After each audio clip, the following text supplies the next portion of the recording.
amazingly well at playing is amazing. And there we have them. We do have Team Ragnarok on the left versus Team Dreams Future with the one and only Tasku and his teammates. Mist looks so incredibly locked in right now. But we do have, Bonfire being the first card activated there here from Tasku himself. Immediate Ash Blossom and Joy Spring, while in the other duels we do have a Millennium combo freely resolving there. Luca, in the meanwhile, is also going to run interference. That's a Malice mirror match in Duel B, you have to imagine. So this means that this should be Ryziel up here. And right now it looks okay for Mist. But an Ash to answer the Molchami Fool suggests this Ryziel is not done yet. Tasuku playing it out. And we at table C see that actually Nash has decided to go with his Snake Eye deck. We saw Snake Eye very, very much a lot at the previous World Championship in 2024. But now it is still out here, still ready to compete, still a decent factor. And from what I understand, it actually is the deck from Nash's side that is supposed to be his anti-Malice deck. But we see the Malice deck actually on the opposing side of Dreams Future is on table B. But honestly, who doesn't love a good Poplar? Fair, yeah, I'll give it to them, for sure. I mean, Snake Eye is still a very competent deck. If you are saying, hey, I need to maybe high roll in this one, maybe he also knows that the Memento deck has quite the tough matchups against Stellar's decks. I think it's not too bad to say just, I'm just going to go in with my Snake Eyes here. Yep, we seem to be seeing a good setup from the Ryziel deck here for Tasku, but then we also have Nesh doing Nesh things with that Fiendsmith engine there. Actually looks like it's Snake Eyes Fiendsmith at that, so I guess that was Nesh's other deck aside from the Memento. Snake Eyes Millennium Fiendsmith. I think this was actually what Mist qualified for Worlds on back in March, so very, very interesting to see it piloted by his teammate here, who I believe had a good part in actually preparing this for him. Oh yeah, absolutely. That's the whole thing about Team Ragnarok. I think they, almost to the best degree, live that team preparation process. Basically, they have been a team the entire year already. They have done everything together. They have built their decks together. They have played those 3v3 tournaments. So it's only deserving that they are now out here performing the way that they do. And indeed, we see that Snake Eye deck, which now, of course, is very much hit compared to the Duelist Cup it qualified in, but it's still absolutely a decent force to be reckoned. Now the big question, can Mist find something? The Max C on top of Baguska Detonator looks incredible for Tasku. Mist is now contemplating 4 cards in hand. Your opponent only has 1 more card, basically, or rather 2. Ice normal summon. Baguska puts in a defense position immediately. Can you do anything about it, or is it time to start coaching your teammates? Another card. I mean, I thought maybe we just immediately go into a Typhon, but we are just summoning another monster out. Maybe we summon our very own Baguska here. That would be funny. Going second in the Ryziel mirror match never feels good, but Mist will do what he can. Has access to the extra deck if needed. Can Xe summon here, but that Baguska remaining live does put a damper on things and shut down a lot of the effects. Promethean Princess, Bestower of Flames arriving for Nesh, reviving the Snake Eyes Flamberge Dragon. This deck is still going, it's linking, it's special summoning, it's doing everything for Nesh in Duel C. Ryziel Detonator is the rank 4 of choice here for a Mist. So, I mean, as soon as that Baguska gets turned into attack position, we may have the Baguska, we may have the Detonator stare down, actually, between these two. All right, turn over to Tasku. Oh, I find it really, really funny that Nash decides also to end on Nightmare Phoenix on the end field. Not because it just has to be there, but also because it just protects the Appaloosa Bow of the Goddess. I mean, it's amazing because it provides that. It provides another monster that is of the fire attribute, so technically you can use it together with the Promethean Princess in the graveyard too. So that looks pretty decent. And we pass over like that there on Duel C. And look at that. Plasma Hole there from Mist. Mist has a plan. That makes sense that we did not go into Baguska ourselves because we wanted to have a Ryziel Exceed monster on the field to make our Ryziel Plasma Hole live. Wait, that could be crazy, crazy for Mist, depending on the extra deck. Now listen, if Tasuku just tries to attack here and Detonator protects itself. Oh, that is of course huge, but I mean, you might still get to that protection thing, because I don't think that Mist is going to activate. In fact, you can use the Plasma Hole afterwards and summon a Zeus in the battle phase. Even though, yeah, you could still protect Yeah, them. you can absolutely do that. I do just want to take a step back and draw some parallels between these two teams. Mist and Stellar both being the most well-regarded Ritual Beast players in the world. Having to change up the strategies here at the World Championship because that deck did kind of fall by the wayside with the release of Malice, with the release of Ryziel, but they both seem to have picked up some fantastic options for themselves. We have the Atlantean Mermail actually coming through for Stellar there in Duel C as he faces down against a field firmly established by the Snake Eye Millennium Fiendsmith of Nesh. We are about to see whether this game can be closed out. And I gotta say, the books are back, right? We saw Book of Eclipse early on in the tournament. Yeah. We now have Book of Moon here as well. And we have Exo's sister, Azoviel. I wasn't sure when I would be seeing my Exo sisters back on the World Championship stage, but here is the answer. It, of course, is a rank 4, and it is going to activate its effect here, putting that face-down monster back into the extra deck. That is just what he needed there, and we are heading into the battle phase with decently more than 8,000 attack points lining up here. Yep, Tusku delving into that extra deck toolbox of rank 4s for the Ryziel and finds the exact one he needed to close this one out cleanly. Mist life points about to drop to 0, and then we can move on to take a look at Duel C and Duel B, where things seem to be heating up. The Malice Mirror match going by way of Dream's future right now, but Duel C looks pretty competitive. Also, Duel B, I think that Luca actually gets to play the game here against the Malice setup in the mirror match. We're summoning Chessicat back. Do we actually get to play out this? All right, we're back to Duel C here, which is just a pass here on a Deep Sea Diva. This looks like Sebastian Lemke playing Time Wizard 2010 here, but that is more than enough damage for Nesh here. Why do you have to do me like that? But yeah, you are absolutely right. Stella apparently also on the very strong Mermail deck. We said that we haven't seen it that much, but it is also there. And we have the normal summon of Chaos Hunter. And it clearly level 7 is a level 7 monster indeed. We now attack for a decent amount of damage, and therefore Nash is about to equal the score. This match here is very much determining who is going to go into the top 4 tomorrow, and it's looking a lot better now again for Ragnarok. And that Chaos Hunter clearly identifies this as the anti-Malice choice of Ragnarok, and yet it manages to take a game off of something that isn't Malice.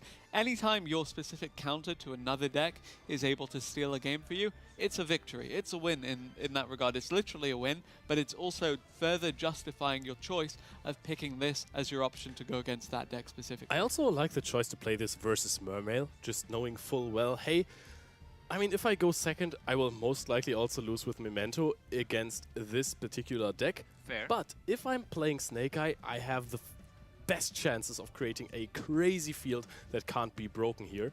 And then Mermail doesn't have enough pushes to go through that. So let's just play the high roller deck that makes the better first turn field. But let's see if Luca can manage to pull this off, because there are 6 cards in the hand of his opponent. And I think that's freedom, right? Is this just playing through the Maxi or Fuelos commitment and trying to finish the game in this turn? I guess we'll see if there's a draw off of this. No, just looks like there's 6 cards in the hand. Oh, Now the just Marshall impulse? last. There has to be remaining something. push. Oh, Called by the grave on the Dormouse. And I would imagine that that's maybe the only Malice card that there is in the graveyard, so that the Marshall just simply stays in there. Is that even possible? That there's, like, after so many cards, I mean, we Tough to summoned imagine, Firewall yeah. Dragon. Wow, It maybe is that the was case, though. maybe that was a Metaltronus summon here. The Firewall Dragon, so I can imagine that there is barely any follow-up, and the Firewall Dragon was not the strongest card that helps out the field. But I mean, now, okay, what can you do here? Realistically, we have Link Decoder, we have the Firewall Dragon. I assume the Link Decoder was just hard summoned like that, right? It's not resummoned from the graveyard. What can you do here? You cannot go into one of your Link 3s, unfortunately. Oh, it was taken! Okay, that might have been a triple tactic talents take. maybe. Is that just access code talker? No, it's Dark. Oh, that's huge. That's actually huge. We just now have to remember that taking a Dormouse here would not do too much, as that has been negated with Called by the Grave. So what can we find here? Is there something worth taking? There has to be. Oh yeah, you have the Marcher here. Oh, and the GWC. Yep, so you take the target away by summoning it back, I imagine? Yes, absolutely. that is exactly what's going to happen. But now you still have the Dark effect. I don't know if we've normal summoned so far, because you can still just crash your Dark into that Red Ransom. Or do you just pass the turn? Some more background actually on the so successful Freedom here right now. Freedom actually considered to be maybe even the genius behind Tazuku, because everyone knows Tazuku as the Master Duel player that is just winning all the Duelist Cups, that has topped every single Master Duel event that there is. But just going after this season alone, the results from Freedom for the Duelist Cups actually were even a little bit better than the ones from Tazuku. Yeah. Because Tazuku had one Duelist Cup where he did not finish top 10. It was like and was like 50th or something, And Freedom overall actually just did a little better. He did not manage yet to win a Duelist Cup, as Tazuku has done multiple times already, but still, he has had an impressive season. And something we mentioned earlier was that Stella and Tazuku were playing a lot together. Yes. With Yuki, and then Freedom was kind of a later addition to the team. Sorry, rather, Yuki was playing with Freedom and Tazuku, whereas Stella was the later addition. Yeah. But regardless of that, the fact that this team was able to come together as a formidable force, despite having lost a third of their regular lineup, is phenomenal. Indeed, we are summoning out the access code talker, Marcher, and the returning Heart Cryptor are just going to follow by, and that, as we have seen plenty of times now, is more than enough of damage to make sure that Dream's future is keeping the Dream alive. This team the lead in set 1, but here is set 2. Ragnarok taking on Dream's future. Now let's be ready for set 2 here. Give it up for our duelists. Let's see. Duel A, B, C setting up right now the beautiful World Championship 2025 animation. Lancea dropped in the draw phase. Called by the Grave is the answer. Ring, ring. Who's there? It's the Grave. Taking out your Lancea. You're trying to prohibit me from banishing cards. You know what? I'm going to banish the card that does that. As great a start as any for Luca here in response to Stella on this answer to the Malice. Now unimpeded on the gold sarcophagus, the combo can begin. Speaking of Malice, seems to be going okay in Duel B as well there, as missed so far no immediate answer to what is currently unfolding from Freedom. And there is a White Rabbit set TB11. Usually the White Rabbit combo, if you're cutting down to 2 traps, is a little bit more fragile because you have to add empty. It is a Lure of Darkness, and I think we're banishing, which it looked like a Marcher, but there's no way we have 2 Malice decks here at once. There is a Whoa! It's getting interesting in here, because that is a gimmick puppet all of a sudden appearing at Duel C. So let's go over to Duel C, because that is a deck we had not on our radar, but it is now in the spotlight, and there we have it. So that was the deck I wanted to show you earlier, because it was so funny that it just explodes in a single turn. And Nesh, we've seen him answer tougher decks. We've seen him manage in the most unlikely of scenarios, but right now he looks to be in a fantastically difficult position. You know what? Tazuku is just summoning freely. Yes, Nesh came out of really difficult positions, but those were games where he had a turn to play it. And I fear that this might not be the case, because this deck is so well known for winning in the first turn by dealing so much damage. And Basti, I think you were absolutely right before. Some counterplay to these decks, like Sky Striker Tenpai, is just winning before they can OTK you. Yeah, I think that is definitely a smart move, and it wasn't a deck that I was necessarily having on my radar. It wasn't a deck that I could have told you, okay, there is going to be gimmick puppets. It is one that just simply makes sense, though. So the Gimmick Puppet Fantastics Machinix was one of the most recent additions to the theme, and it's been so good for the consistency, and then eventually bridging into the additional burn damage from the likes of your Giant Grinder and the other Gimmick Puppet cards. The main goal of this is to summon monsters to your opponent's side of the field, and then destroy them to inflict damage directly to your opponent, oftentimes before they've even had a single turn. Granted, it has a lot of choke points. It has a lot of times where you can disrupt it, but right now it's looking fantastic for Tusku here on the Gimmick Puppet. Rank up Magic Argent Force is going to be a unique way of performing an Exceed summon, because you are just going to basically rank up without using real materials, and that is going to bring us out the Dark Strings there. And from, yeah, you broke it down perfectly. So best case scenario, you just want to end it on the first turn. But even if you don't, you are usually able to create a very, very powerful field. So let's see where this is going here. I mean, so far, no interruptions from Nash, so I think that... I mean, we don't have access to the field spell yet, so in Nibiru, the Primal Being could still hit us very, very hard. But also, by the way, a nice interaction that we have discussed earlier in the broadcast in Duel A right here. Herman Hansen had a nice hand drop. I think it was Molchami Fuwalos to answer the TB11. But if you're looking at the top right corner of the duel, there was Droll and Lockbird. And this is why I expected so many Malice players to run the Droll and Lockbird again, because you barely search ever in the deck. And if you do, it's not really the most important thing to do. So you can play Droll and Lockbird as an answer to Maxi or to Molchami Fuwalos. Yep, the rank up Magic Argent Chaos Force as well being added there to access the Chaos numbers does mean we then have opportunities to climb further with the Gimmick Puppet. A lot has been happening. No damage to the life points just yet, but just you wait. It's all going to explode here as another Gimmick Puppet of Dark Strings does arrive onto the field here in favor of Tusku. There's no stopping this from Nesh. I'm sure this one now will be able to deal some damage, as there is already counters now on the field. And this is what this deck, next to just destroying things, is all about, because usually you're trying to destroy monsters that have counters. And as we can see here with Chaining 1 resolving, that is resulting in 3,300 points of damage, meaning it is immediately almost knocking out the half of the life points from Nash side. Yep, Fantasix Machinix returning from the graveyard to add back some more extenders too. Rouge Doll added to the hand. This is oftentimes the choke point of the deck. You have to deny this resolution, but it went off earlier. It may go off again, and it may very well spell doom for Nesh here in favor of Tusku, who just needs 3 more wins from his team in the next 2 sets to close this one out in favor of Dream's future. Tusku now going into the Chaos XCs.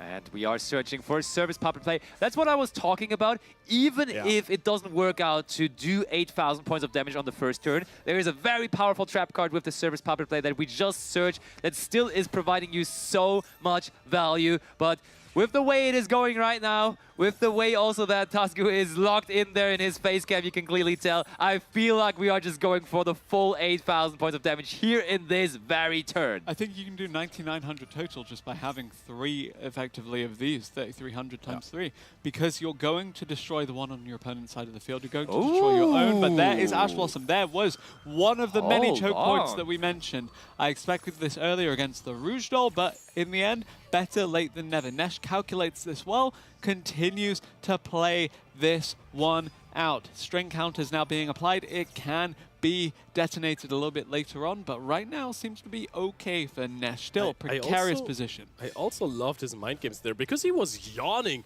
in the middle of his opponent's combo, just basically showing to himself, the camera, and maybe his opponent if they are in sight. I'm not impressed by anything that you're doing right here. And also, really nice play with the toggle, as we were saying, because it never revealed to his opponent. He also had it off, so there wasn't an opportunity for him to respond to his opponent. Always a scary situation when the XC's deck link summons. It is, and we are going now. And I think that is what also makes this team so good. What usually makes all of these teams at the World Championship so good. They've played against every deck available, so they know when to best use the Ash Blossom and Joy Spring, even against a more rogue strategy like the Gimmick Puppet strategy. He discussed it with his team captain Mist. They came to the conclusion that maybe holding it for Dark Strings there is the perfect timing, but I wouldn't be surprised if Tusku still finds a way to win this game right here, right now. Yep. And there is more damage being applied, only 1,400 left. There we go. There's an extension on top of that again, as we have. Do we have any kind of additional interruption from Nesh? I do not think so. I don't think there's any kind of option, anything you can do here. Already down to 1400. That's one gimmick puppet effect from Totally Done in this game. And on the bottom side, you can see in Duel A, Mist goes for an X play, and X gets negated by Infinite Impermanence. Of course, Aggregator tries to negate the Firewall, but that is responded to by the Firewall by sending a pack bit, and now the X is sent to the Spell and Trap zone. And after that, even if you have a sword, you can't summon it out because you don't control a Ryziel monster or have one in the graveyard. And that is super tough here. Meanwhile, of course, Luca is just chilling. Cruising, yeah, definitely. The Malice player of the team not having any problems and trying to just close it out here again. We're in the end phase, so the Max C goes back to the hand because Deep Sea Minstrel was a push, but the push was not enough to overcome the army of Link monsters that Luca provided. Gimmick Puppet has done it. Tusku did it. That was clean, and that was all Tusku needed with the Gimmick Puppet deck. Now, not the greatest showing for Memel Atlantean so far, given the fact that it's just dropped another game. Luca, though, keeping his team in the round.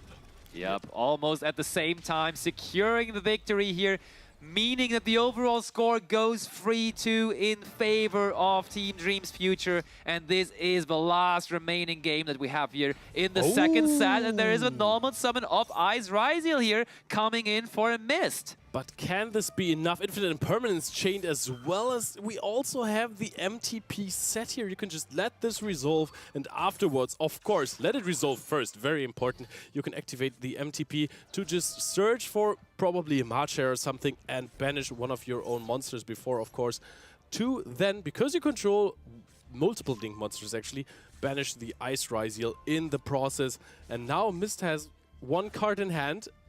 Has a dream, of course, but is that dream gonna be enough against Dream's future? No, passes the turn back, and that is almost already game on the side. And you see almost the preemptive celebrations there. Stella and Tasco, the teammates of Freedom, who of course still has to close it out here. They are smelling that. They are realizing we can still do it. We have started awfully bad into this tournament, but we are about to make it a 2-2 score. Yeah, we spoke about momentum earlier. This is it in motion. Better late than never. They showed up when they needed to. They'll carry that through to a third set in round 4. And can they carry that into another victory and into another one after that to qualify for the second stage of this tournament? I guess we'll find out. Puppet single turn victory, even though we didn't see the field spell for it. So there's still so much more this deck has left to show, as both of these teams still have so much more left to show heading into a set 3. It is Ragnarok versus Dream's Future. Ragnarok 2 wins on the board versus Dream's Future at match point. One more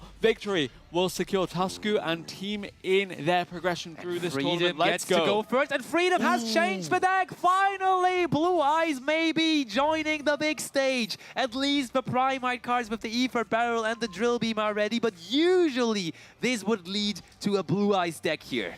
Strong source of disruption thanks to the Drill Beam, but otherwise the Blue Eyes deck pretty slow to ramp up. Yeah, I think even if you're going uninterrupted in your first turn, and this is maybe a downside of Nash's lineup, losing the coin toss is really proving costly, because any deck, if you let it go first uninterrupted, can put up a field that is really tough to deal with. Everyone, may I just say that I think Mist has summoned Thunder Dragon Colossus at Duel B.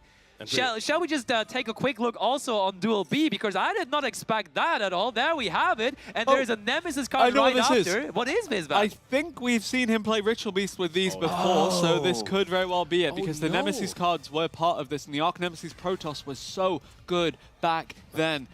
This looks like a brick, actually. There is no Protoss, is also crazy today, I would like to say. But not if you can't summon it.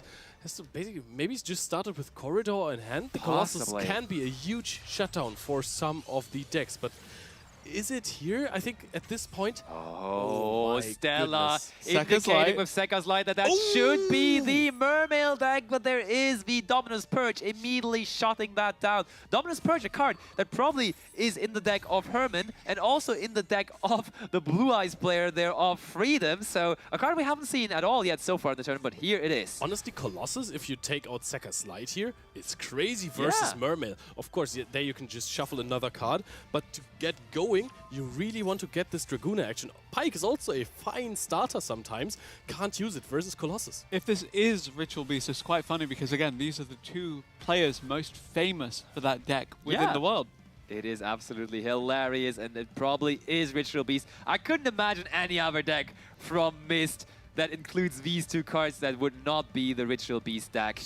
So when Quantal won the Challenge Cup final at the end of last season, it was using the exact same two decks as Mist. Mist constructed a Ritual Beast deck for them both to use, plus something else. Now, that Ritual Beast deck really went to show just how much of a master Mist is on this strategy. Granted, it was a completely different competitive environment back then in which the deck could flourish a little bit more. Okay, if we were taking a closer look to the matches, at this point, Duel B, Stellar is thinking for a long time, maybe thinking of some way out of this situation, because Colossus is a crazy card still in Duel C. I think we're about to see Luca go for a rather bigger combo here. We're in main phase 2 now, sets multiple cards. It doesn't seem so much of a of a combo. No combo at all. I lied to everyone here, but now on the other side, Nash is not seeing the craziest field here. Yep, a little bit down to the wire for Ragnarok, though. They need 3 wins to take this home, but right now it looks a little bit difficult, especially for Nesh in particular, facing down the Blue Eyes deck in Duel A. Yeah, as we don't have anything happening here on Duel B, let's go back to Blue Eyes. Let's see that Blue Eyes White Dragon on the field there on Duel A. Let's get it back into the spotlight. Let's see whether Nash would be able to overcome this. There we have it. The Chaos Hunter is so good against the Primite engine because you are negating the Drill Beam, and there is Called by the Grave. This is what I was hoping for Nash in this situation, because now the Drill Beam is the other, basically only interruption that he has from engine on the side of Freedom. But now, look, Chaos Hunter just completely blocks the Drill Beam. Yes, we're out of the battle phase, but if Nash has one of these big one-card starters in the hand, Snake Eye Ash or something, for a normal summon in main phase 2, this could be so good here. I think Stella just passed back over to Mist, by the way, so the Mist and the Ritual Beast deck could potentially just close this one Mist out. is also not doing anything. Yeah. That's crazy, but you gotta give it to Freedom here once more. He sorta won the mind game because Nash brought his anti-Malice deck, and guys what? Freedom has just decided to not play Malice anymore for this third set, so really coming out on top here. Then also on top of that, winning the coin toss, being in the position, having the strongest dragon in the game of Yu-Gi-Oh! There on the field right now. Oh, it is just end phase for Nash. This is crucial. He really needed this Snake Eye Ash. This is also one of the problems of the deck, actually. Oh, True Light as well. How did Luca end up with a Maxi in attack position? Ooh, well, you really need Link material. I think we need Link material there, and I mean, Maxi is as good as a monster as any to go into a Link 2. But whoa, Duel C is going wild. What is happening? Let's bring Duel C up again. Let's go back there because I think we have Maxi on Maxi Ataxi. What is going on?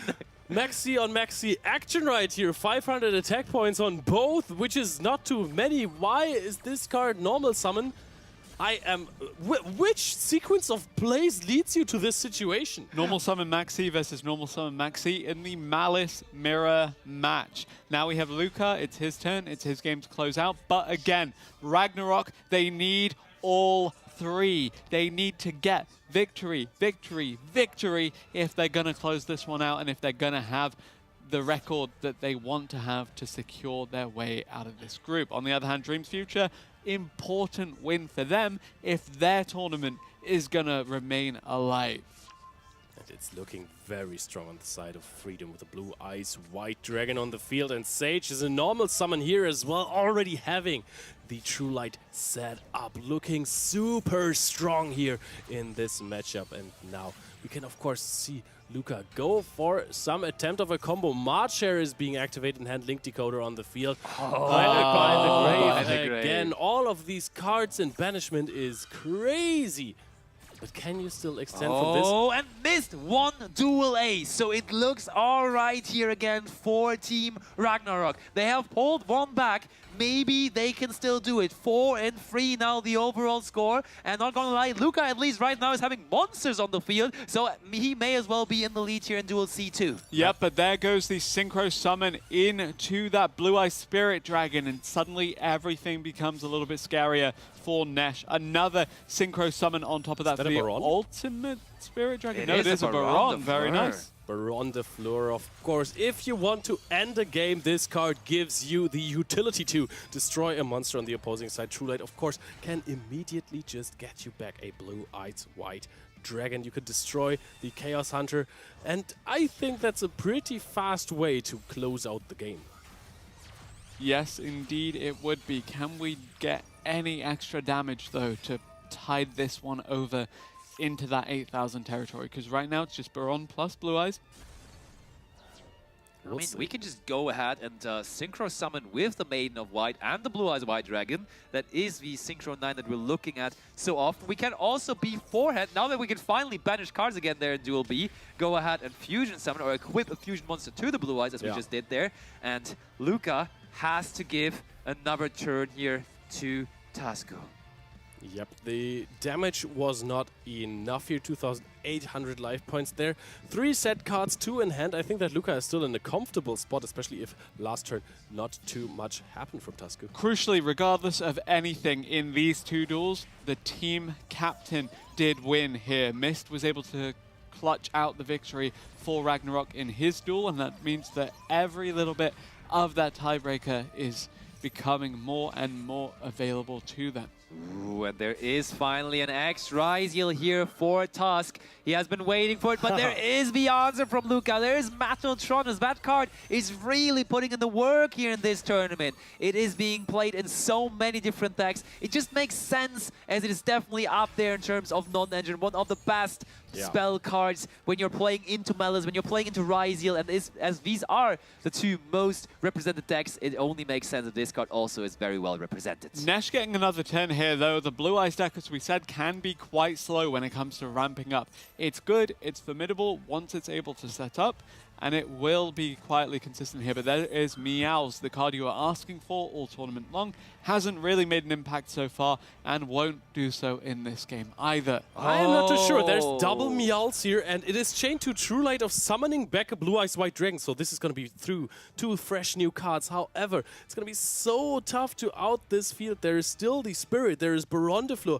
There is, of course, also after the Blue Eyes gets back onto the field, there is going to be the Primite Drill Beam. So Maxi is being chained here just so that there is no answer to it be found by Nesh with these 2 Meows draws. And I think that even if they made it really, really close, Dream's future is looking splendid here.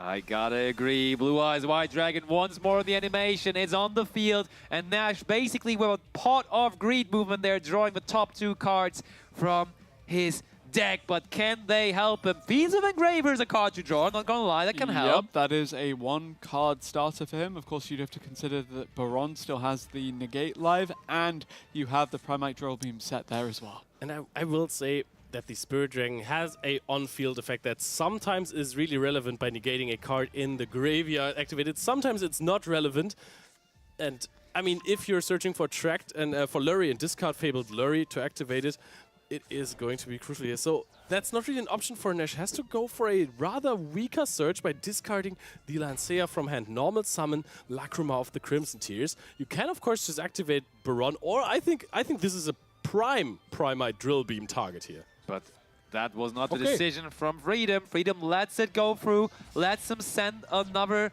card to the graveyard, and we are continuing to link summon the Link 1, that is Fiends of Requiem coming onto the table here. The digital table that we have here at the World Championship. First Maxi draw there also for Freedom. This card has caused so much chaos in the TCG. The Fiendsmith engine in total has been in so many different decks, and it's still going ever since it came out in the TCG in the Infinite Forbidden. In Duel C, we are seeing Luca going for the final blow here with the Axis Code Talker, with the Red Ransom, winning another game. So we're currently tied at 4-4. Nash is really doing his best to get the 5-4 win there, to go to day 2, getting closer to it. But now we have 2 engravers on the field, and now the Majesty is being activated. Of course, it was searched last turn with wishes for Eyes of Blue, destroying both Engravers. An Engraver is good in the graveyard, but not if you've already used it. Yes, indeed. Will do a great amount of work for Freedom here. It looked good for Ragnarok. They tied it up at 4 and 4, but it's not enough to take down Dream's future here as they look to claim victory against one of the top teams in their group. Suddenly, Group A looks very much like it could be anyone's all over again. Dream's future back to 2-2 here after the next battle phase. I can't assume that you're going to go for many plays, but I can think that we're going to see the great animation of Blue Eyes White Dragon attacking with the burst stream of destruction. Main phase 1, come on, give it to us. Everyone is waiting for it. Baron attack. Oh, Blue Eyes White Dragon, we need the Blue attack, Blue Eyes, Eyes. yes! Direct attack, burst stream of destruction, let's go! That's what we needed. That's what everyone needs in their life, and that's how this match is done. And that's what